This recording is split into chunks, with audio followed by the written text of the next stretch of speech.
इसको उखाड़ फेंकने का काम हम लोग ही करेगा। जय जय श्री राम, जय जय श्री राम।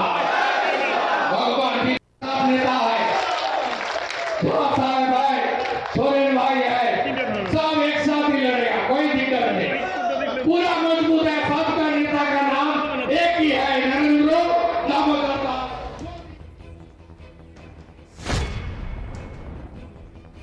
চা শ্রমিকদের বিভিন্ন দাবি দাওয়া নিয়ে আন্দোলন শুরু হবে। 1 লক্ষ চা শ্রমিকদের নিয়ে উত্তরকন্যা ঘেরাও হবে। সুভাষিনী চা বাগান ময়দানে জনসভায় যোগ দিয়ে একথা জানালো বিরোধী দলনেতা শুভেন্দু অধিকারী। চা বাগানের শ্রমিকদের সমস্যা নিয়ে আজ হাসিমারা সুভাষিনী চা বাগানে বিজেপির পক্ষ থেকে জনসভা আয়োজিত হয়। এই জনসভায় প্রধান বক্তা হিসেবে উপস্থিত ছিলেন বিরোধী দলনেতা শুভেন্দু অধিকারী। সম্প্রতি রাজ্য সরকার নোটিফিকেশন করেছে চা বাগানের 30% জমি টি ট্যুরিজম করা হবে, তার তীব্র বিরোধিতা করেন শুভেন্দু।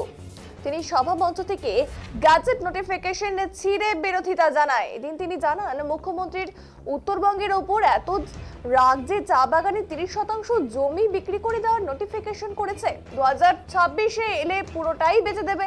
এদিন তিনি আরো জানান, 1,20,000 দিয়ে ঘর হয় না, আমরা এলে 3 লক্ষ দেব এবং মা বোনেদের 1,000-এর বদলে 3,000 টাকা দেব বলে জানিয়েছেন।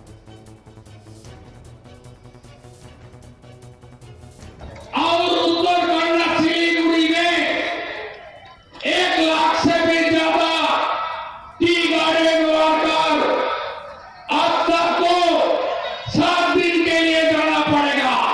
मैं भी रहूंगा, आपको भी धरना प्रदर्शन में रहना पड़ेगा। एक गैजेट नोटिफिकेशन हटना पड़ेगा, वापस लेना पड़ेगा, वापस लेना पड़ेगा।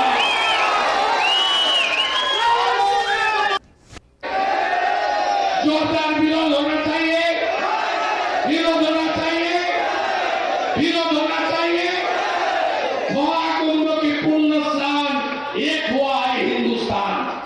महाकुंभ की पुण्य स्नान, महाकुंभ की पुण्य स्नान, महाकुंभ की पुण्य स्नान।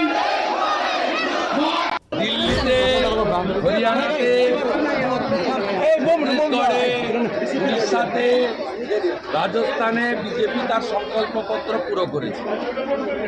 7ই মার্চ দিল্লির জনগণ, মহিলা দিদি বোনেরা 2,500 টাকা করে পাবে এবং ইতিমধ্যে যমুনা সংস্কার শুরু হয়ে গেছে।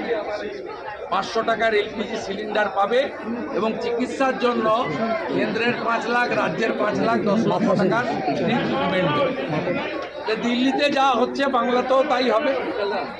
আমরা তো অনেক আগে থেকেই কমিটমেন্ট করেছি যে 1,20,000-তে বাড়ি হয় না, 3 লাখ টাকা আমরা দেব। আমরা তো অনেক আগেই বলেছি 1,000 টাকাতে কিছু হয় না। মোবাইল রিচার্জ করতে 350 টাকা ছিল, আমরা 3,000 টাকা দেব। সবচেয়ে বড় কথা চাকরি এবং ইন্ডাস্ট্রি দেব। মমতা ব্যানার্জি উত্তরবঙ্গের উপর এত রাগ, নোটিফিকেশন বের করেছে 7ই ফেব্রুয়ারি চা বাগান বেচে দেবে। আপাতত 30%, 26-এ এলে বাকিটাও বেচে দেবে। দাদা আগামীকাল গণতন্ত্র স্টেডিয়ামে তৃণমূলের কতগুলো মুসলমান করেছে, যত করবে হিন্দু জনজাতিরা তত বেশি করে আমাদের পক্ষে আসবে। এরা জ্বালা থেকে করছে, যন্ত্রণা থেকে করছে। ये डर मुझे अच्छा लग रहा है। दिल्ली से सोरेन भाई है, सब एक साथ ही लड़ेगा, कोई दिक्कत नहीं, पूरा मजबूत है। सबका नेता का नाम एक ही है, नरेंद्र दामोदर दास मोदी, दूसरा कोई नेता नहीं है। हम सब कार्यकर्ता है, सब एक साथ